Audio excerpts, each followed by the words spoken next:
Começa agora o programa Ciclismo Hoje, com a análise de Fernando Blanco.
Alô, alô, boa noite. Aqui é o Fernando Blanco na primeira edição do programa Na Roda. Vamos pular todos na roda desse pelotão de gente que quer aprender sobre ciclismo, que quer se atualizar, que quer fazer coisas diferentes do que tem por aí. Vai ser um programa muito legal que vai acontecer todas as segundas-feiras, às 20 horas. Dá tempo de todo mundo chegar em casa, jantar, não é? E como eu fiz no anúncio, nós vamos falar de tudo no ciclismo. Só não vai falar uma coisa especificamente, que é de bicicleta, mecânica, tecnologia, porque eu não entendo muito disso. Sou bastante honesto em dizer que, apesar de escrever um bocado de ciclismo há trocentos anos, eu nunca tive muito interesse pela parte técnica da bicicleta. Eu tenho uma Bianchi, a maioria sabe, mas eu realmente não sei detalhe nenhum da minha Bianchi, salvo que ela tem o grupo Coros. Então, assim, nós vamos falar de tudo aqui nesse programa, menos de bicicleta no sentido técnico da coisa, tá bom? Vocês sabem muito mais do que eu espero que façam um canal especializado nesse assunto, ou que aqui no Ciclismo Hoje nós possamos ter um especialista que vai falar de bicicleta, porque é um tema muito importante, né? Afinal, é corrida de bicicleta. Mas os temas de hoje são os seguintes: nós temos que falar sobre o Campeonato Mundial, a corrida mais maravilhosa do ano para mim, e que este ano foi particularmente sensacional. E vamos falar também do nosso Rohan Dennis, que foi mandado embora da Bahrein Merida e foi anunciado só ontem, depois da corrida, porque não quiseram atrapalhar a carreira dele. E vamos falar também de alguns outros assuntos gerais que estão acontecendo aqui no mundo do ciclismo. Bom, gente, Campeonato Mundial de Ciclismo em Yorkshire, com chegada em Harrogate, na Inglaterra, lá no norte da Inglaterra, lugar que chove muito. Eu morei lá perto, eu morei na Escócia, que é um pouquinho mais ao norte de Yorkshire, e muita gente não gostou, porque choveu muito, porque alagou, por causa disso, por causa daquilo, e eu amei. Porque o ciclismo é isso, o ciclismo é um esporte outdoor. Tem dia que neva, tem dia que chove, tem dia que faz um calor de 50 graus, tem dia que faz um sol bonito e temperatura amena, tem de tudo. Tem que ter corrida para sprinter, para montanheiro, para isso e para aquilo.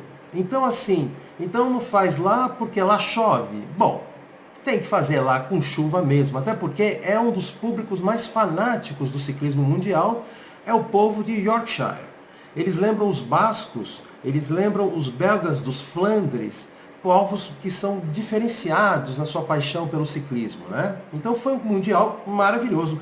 Teve alguns equívocos, porque em certas regiões, alguns trechos dos percursos que eram enormes, teve alagamento. E ali faltou alguém da organização com uma moto passar e brecar ali, botar uma divisória, alguma coisa assim, para que os ciclistas pudessem desviar. Teve um ciclista da Júnior que entrou que parecia que ia morrer afogado, a bicicleta dele sumiu debaixo d'água, né? Então isso foi inaceitável, mas o fato de ter chuva pesada foi muito bom, fez parte do espetáculo.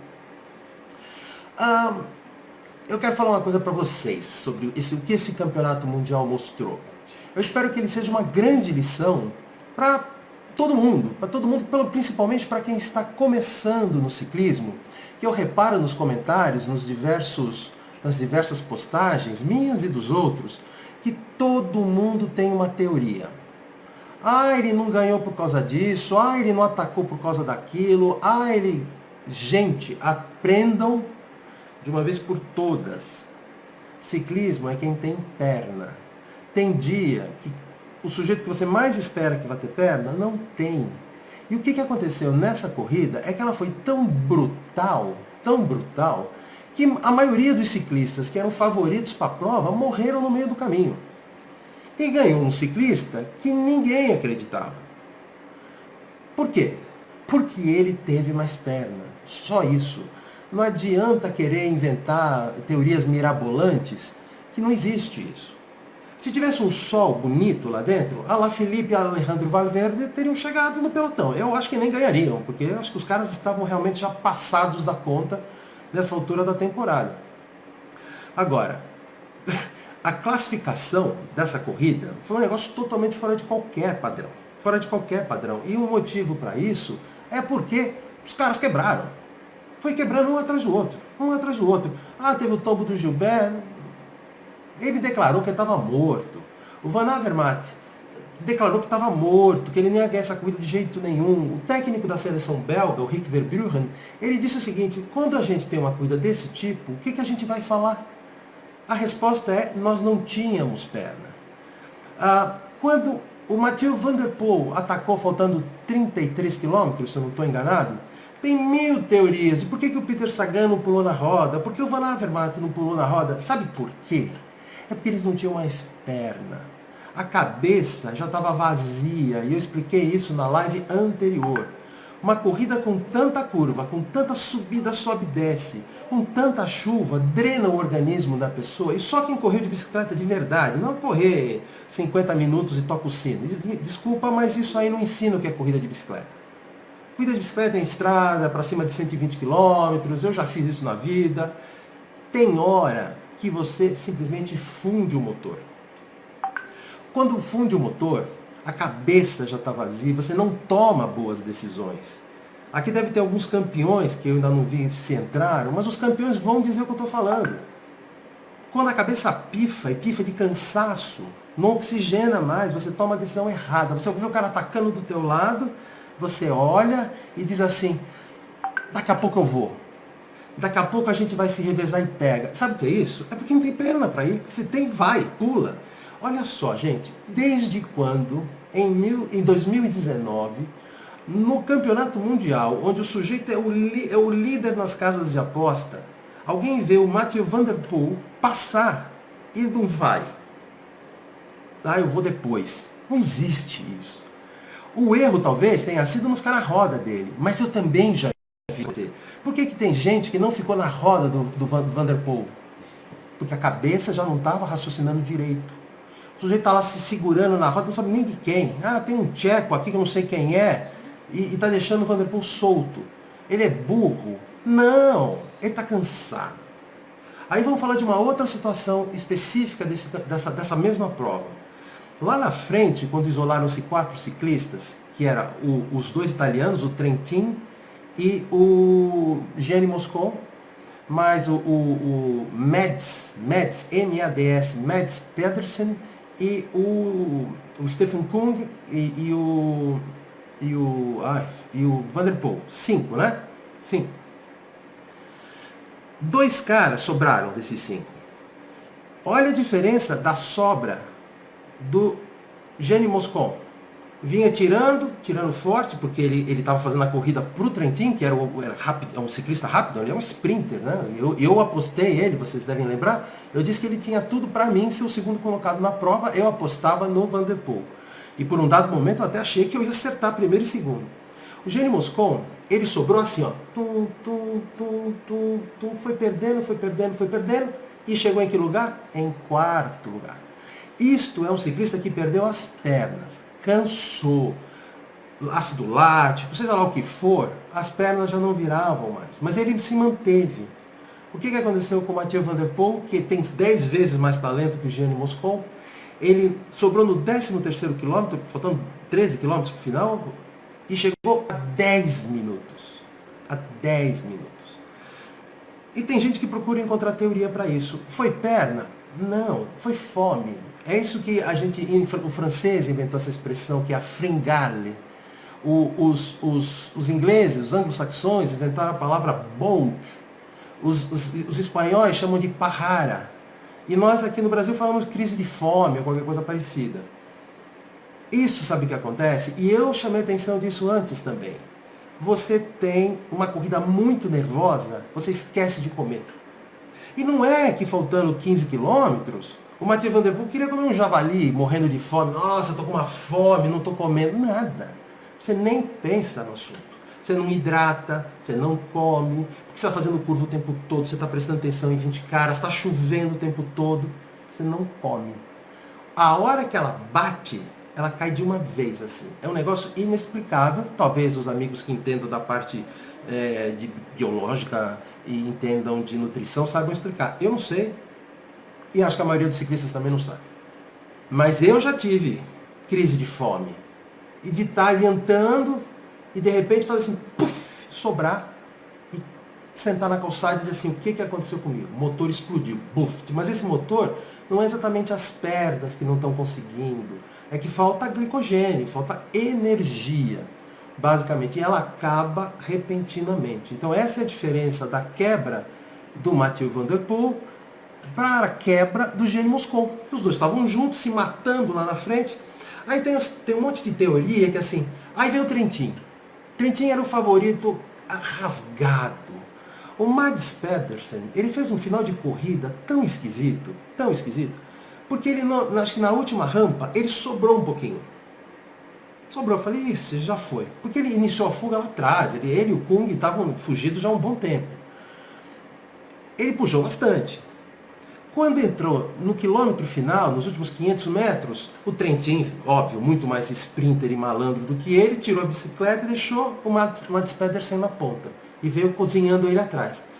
Mas um ciclista que acha que vai ganhar mundial, não sei que ele seja um tremendo, um sprinter explosivo, como é o Valverde, por exemplo, não vem na ponta. E ele entrou dentro dos 200 metros. Quando eu vi a plaquinha de 200 metros, eu falei, esse cara suicida, ele está se arrastando pela estrada, está só esperando o Trentin arrancar. Bom, o Trentin arrancou. Só que o Trentin estava podre. E ninguém sabia, porque é normal não saber. Hoje em dia os caras andam com esses óculos escuros, a gente não sabe como é que está o sujeito. Antigamente, que ninguém usava óculos e nem capacete, você via a fisionomia do cara se transformar. Inclusive, alguns ciclistas eram famosos por esconder a dor. Né? A gente falava assim, fulano esconde a dor. Ele está morto e ninguém percebe. A maioria dos ciclistas, você está na fisionomia que ele está cansado.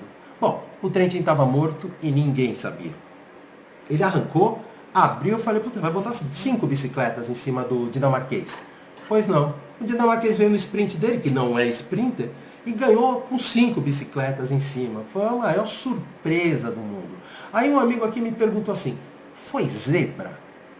Olha só, eu já defini em algum vídeo passado como é que eu considero as coisas. Existem os favoritos, os bem favoritos e os medianamente favoritos. Aí tem as surpresas, que é um bando de ciclista bom de corrida, mas que, não... E tem a zebra. Zebra é aquele cara que realmente nem ele aposta nele, na casa de apostas. Gente, o Mads Pedersen foi um dos melhores ciclistas júnior da época dele, foi um grande sub-23, foi segundo colocado no Tour de Flandres, né, no Ronde van Vlaanderen do ano passado. Ele foi o cara que saiu em perseguição ao Nick Terpstra. Nick Terpstra, que na época era da Quick Step, arrancou, ganhou destacado, e o Pedersen ficou ali naquela diferença, foi impressionante. Todo mundo achava, nasceu uma estrela.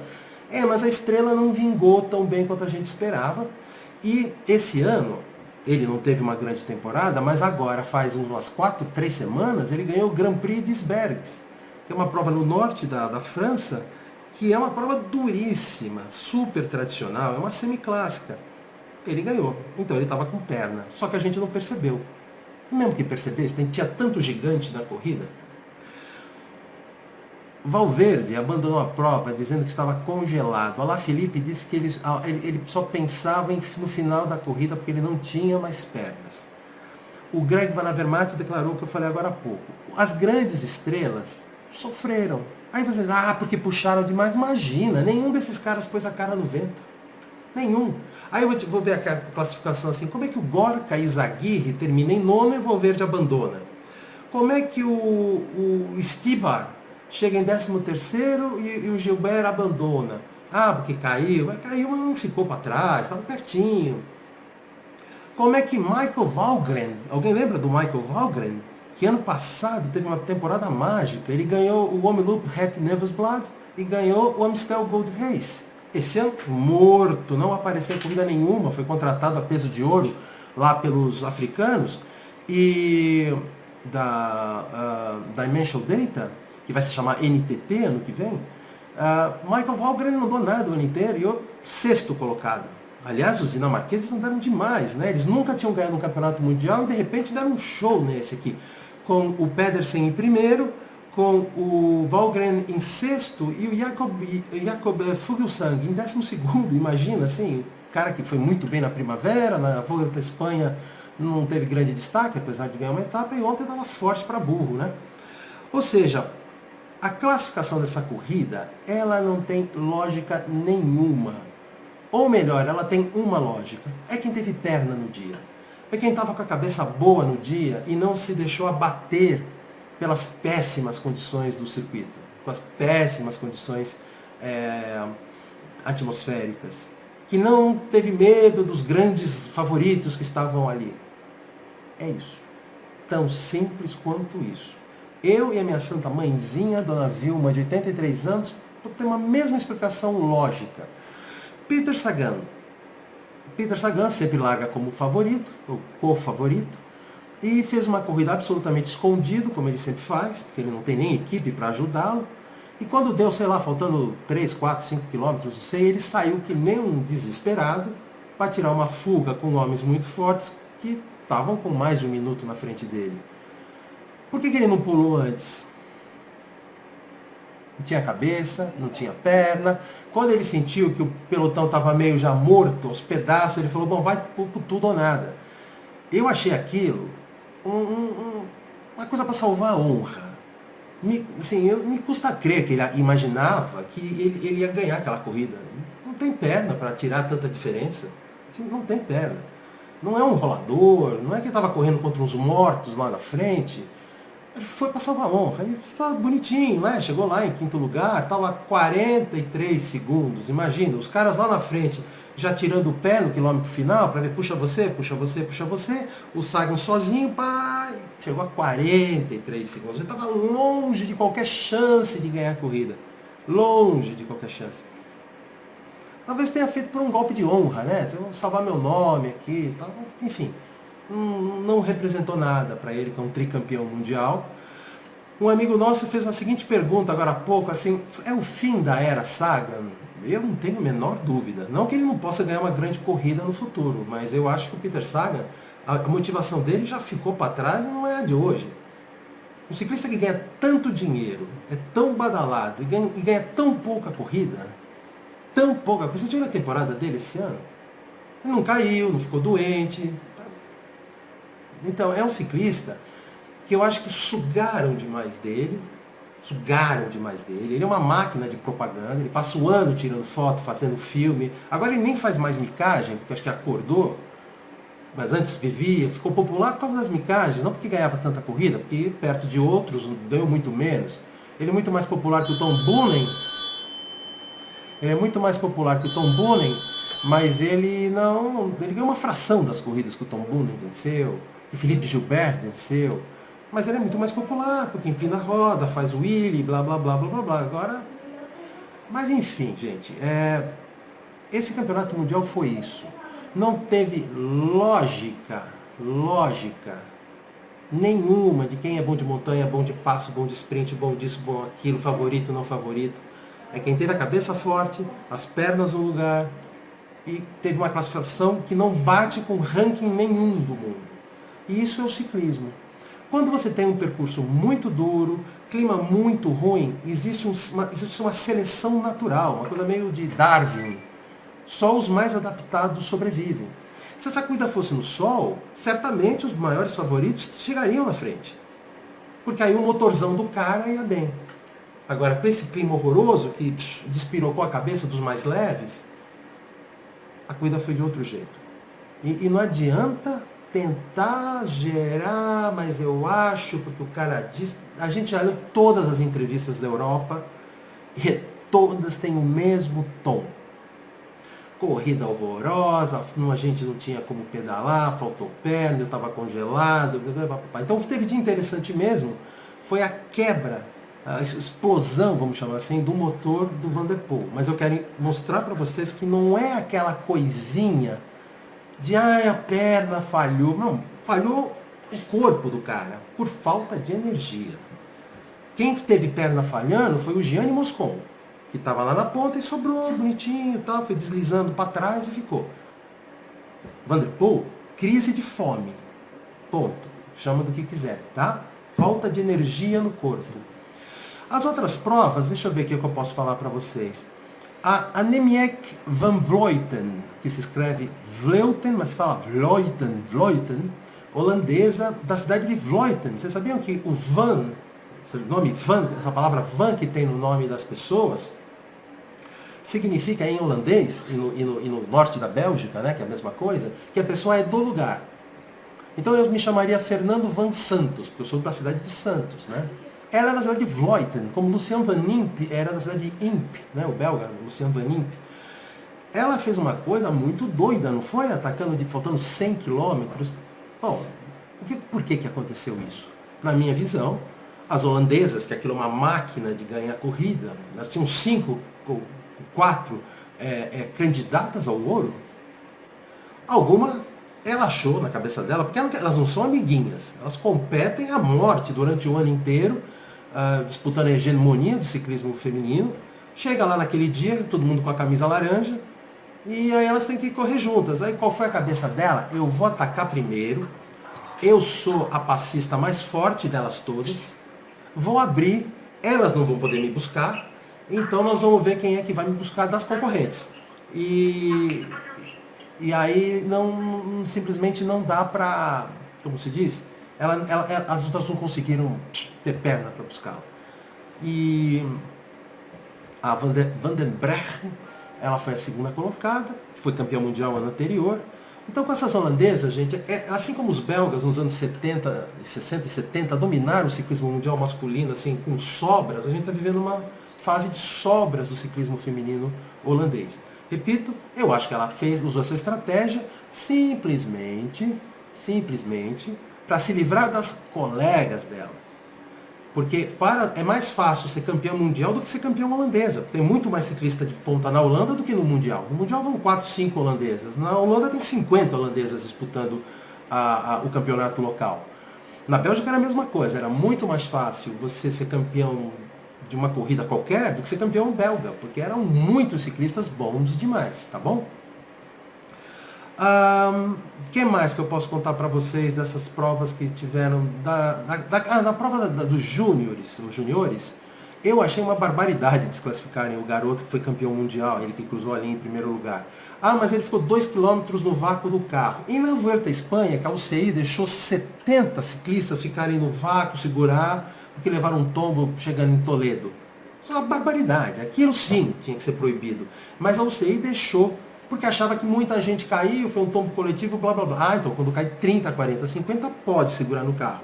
Agora, quando tu cai sozinho, aí não pode. Que lógica absurda é essa? É óbvio, os caras querem processar o UCI, querem buscar nos tribunais a vitória dele. Pela regra ele fez errado? Fez. Mas faz 3 semanas ou 2, a mesma UCI permitiu que fosse feito isso de forma coletiva. E outra, só novamente, quem correu de bicicleta sabe, quando tu fura, quando tu cai, a adrenalina tá a 1000, você sabe lá o que é regulamento, você quer grudar no pelotão de volta, você vai fazer o diabo. Eu já cortei caminho para dar uma roda para um colega meu, Ricardo Venturelli, nos tempos áureos de ciclismo cientista. Eu simplesmente pulei o meio fio, eu estava no pelotão, ele estava destacado, e eu falei, Ricardo furou, pula o meio fio na Avenida Portuária, tirei minha roda e dei para ele. Nem pensa se vai ser desclassificado, se não vai. Isso é uma coisa que não existe no grande ciclismo, né? O Nibali segurou um carro, segurou mesmo, na janela, numa Vuelta à Espanha. Será que não sabe o regulamento? O Nibali já tinha ganhado tudo na vida? Sabe, mas naquela hora você não raciocina. E aí, muita gente, mas é profissional. É ser humano. É ser humano. Aquilo é a vida dele. E vale muito dinheiro para ele. Então, assim, as pessoas fazem coisas, quando você é um ciclista de padrão World Tour, que a gente aqui que corre nas nossas quermesses de 50 minutos, não tem noção do que acontece. Tá? Então, gente, era isso que eu queria falar. Eu gostaria que vocês despejassem perguntas. Talvez eu não consiga responder agora, mas eu vou responder por escrito depois, tá legal? Outra coisa do Mundial. Me perguntam já faz tempo, o que o Remco Evenepoel poderia ter feito nessa corrida, por exemplo, se ele não tivesse que ajudar o Felipe Gilbert na queda dele. Bom, primeira resposta. Se ele parou para ajudar o Gilbert, já era a prova cabal que ele não entrou lá para ganhar a corrida, ele entrou para trabalhar. Então a probabilidade do Evenepoel chegar lá na frente era baixíssima, porque não sei se vocês lembram, faltando 30, 40 quilômetros, tinha uma fila de belgas na ponta. Porque os belgas fizeram a pior corrida da história. Eles não conseguiram pular em nenhuma das fugas. E eu apontei isso no dia anterior, dizendo o seguinte, olha, é o tipo de corrida que se você não pula nas fugas, você vai ficar trabalhando o tempo todo, e quando encostar numa fuga vai sair outra, e quando encostar outra vai outra, e todo mundo está cansado. Agora, essa é a primeira verdade. Se ele não tivesse ajudado, o que aconteceria? Não sei. A classificação dessa prova foi tão bizarra, que se o Remco tivesse com a cabeça fantástica e as pernas fantásticas, era capaz de chegar lá na frente. Em condições normais? Jamais. Porque ele nunca correu mais do que 245 km na vida. Ele foi uma corrida de 261 e era para ser 285. Aliás, eu adoraria que fosse 285, os caras iam chegar de ambulância lá. Eu tenho ambulância no pódio, né, para entregar a medalha para o ciclista dentro da ambulância, porque é uma brutalidade sem limites, né? Então, o Remco, que é brilhante sobre todos os aspectos, eu não vejo em condições naturais de brigar por uma medalha numa corrida como a de ontem, né? Mas hoje é segunda e terça, estou perdido agora. Mas a corrida foi tão doida em si que quem sabe ele não beliscasse alguma coisa, mas é muito improvável. Ele correu para ajudar. A equipe belga andou muito mal. Você teve o Oliver Nyssen, você teve o Philippe Teuns. Estou aqui administrando os pequenos conflitos familiares do dia a dia. E o que acontece? Nós temos os belgas andando muito mal. Muito mal. Foi um dia negro para a história do ciclismo belga em mundiais. E olha que o percurso era bom para eles, a chuva era boa para eles. Eles estavam com uma penca de ciclista de ponta que andou tendo ótimos resultados nas últimas semanas, mas foram muito mal. Os holandeses andaram bem, os holandeses seguraram a corrida, fizeram bonito e deixaram o Mathieu inteirinho lá. A Espanha foi mal porque não era uma corrida para espanhol, aquela chuva torrencial. O espanhol é um ciclista mais de montanha, de corrida com sol. Não é a praia deles, uma corrida típica do Mar do Norte, né? Não é o forte dos caras. A França, coitadinha, entrou e foi pulverizada. O Alaphilippe era um líder que, desde o início, eu apontei para vocês que eu não via ele com chance. Que eu acho que ele teve um pico em abril, ele teve um segundo pico em julho, e vai ter um terceiro pico agora. Não faz muito sentido. É quase impossível. E realmente o impossível não aconteceu. Olha só, uma outra coisa aqui que eu estava olhando agora. O 14º colocado, para vocês terem uma ideia, gente, foi o Carlos Betancourt.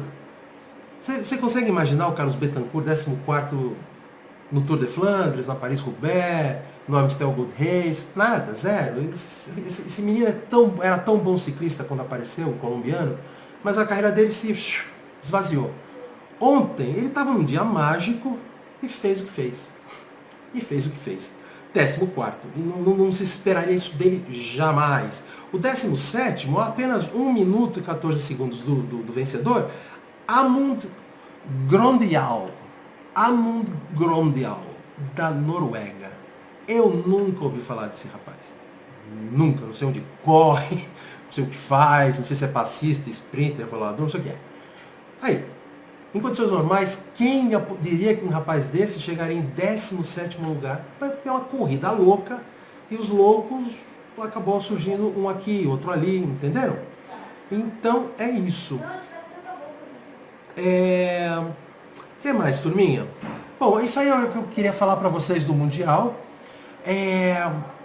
Vamos falar rapidinho agora sobre o nosso amigo Rohan Dennis, que foi mandado embora, né, pela sua equipe.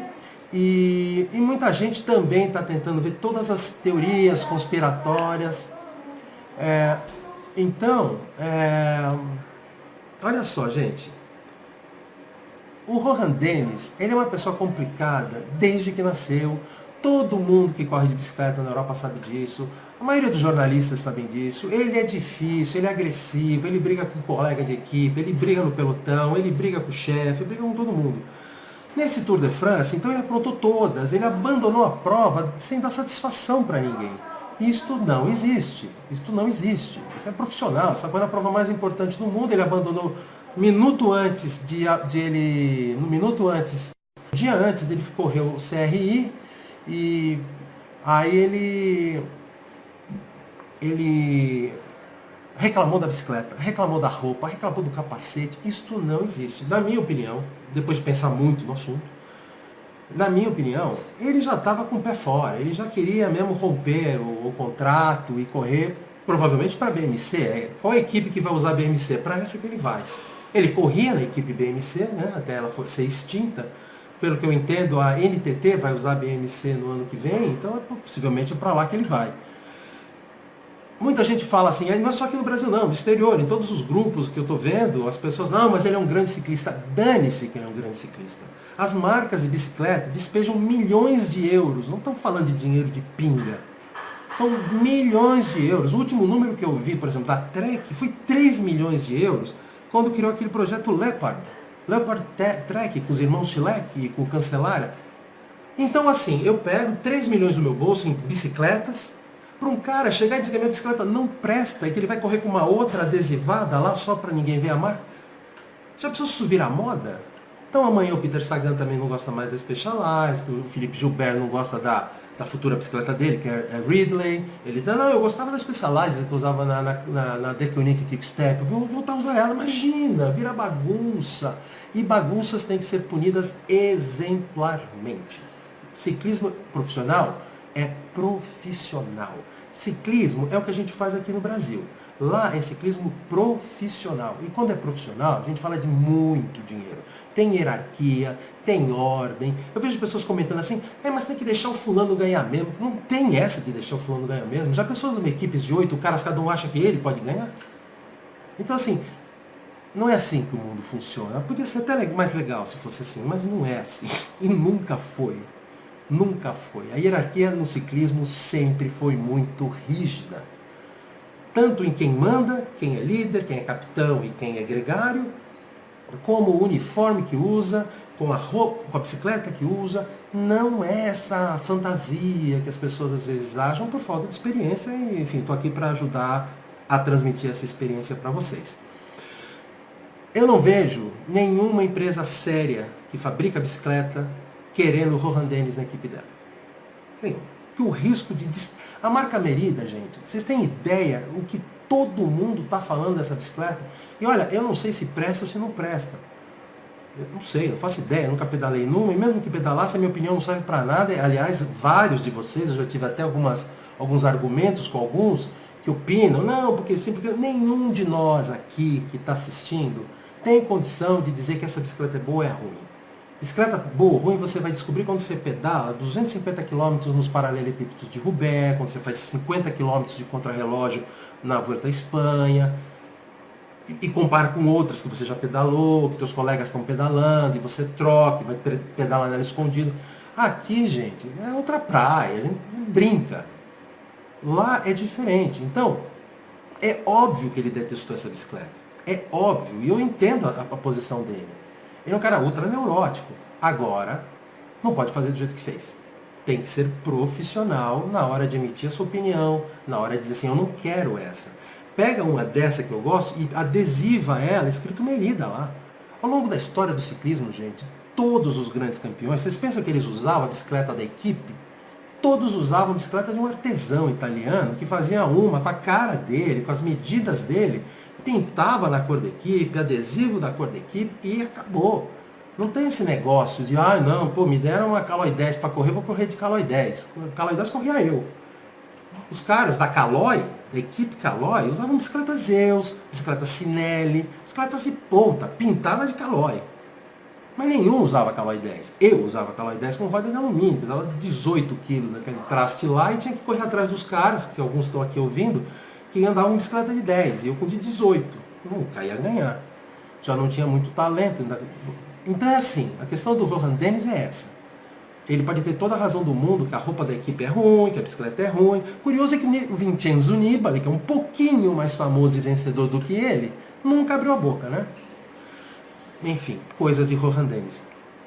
Tem mais um monte de coisa para falar, mas infelizmente está ficando tarde, então a gente vai fazer... Eu vou mandar por escrito alguns posts para vocês, e por favor,